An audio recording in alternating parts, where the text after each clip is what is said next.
Good afternoon.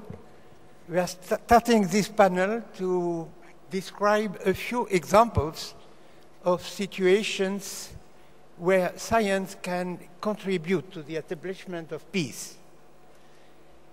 I will start with IPSO, which is an acronym for Israeli-Palestinian Science Organization.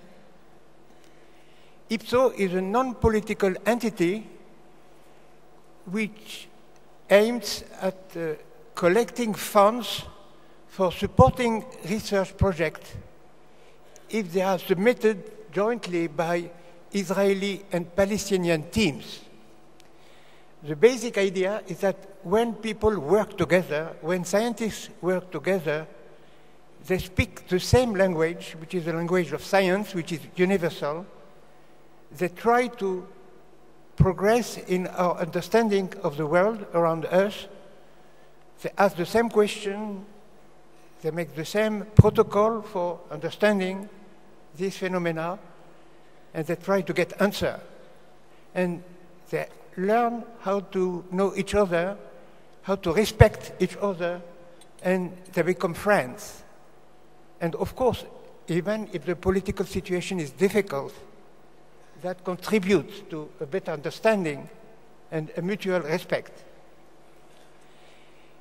I will not speak too long to leave more time to the speaker of this session. I am very happy to have here my two friends, Dan Bitan and Hassan Veik, who are the two co-directors of IPSO, from Israeli side and from Palestinian side. IPSO has been founded about, I don't know, 5 years ago. There are two chairmen who are Sari Nusseibeh, who is the president of Al-Quds University in Jerusalem, and Menachem Yaari, who is the former president of the Israeli Academy of Sciences. There are two co-directors here, these two sides, and there are a scientific committee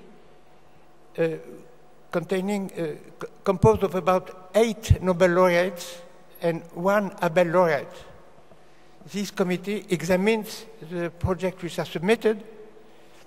You know, we were very happy for the first call to have about 70 applications of very good quality. Unfortunately, because we have not enough funds, we could support only 15 of them. And I hope that a few of them will be described by the two co-directors. So the main, I think, this project is very successful. The scientific results which have been obtained are very high quality.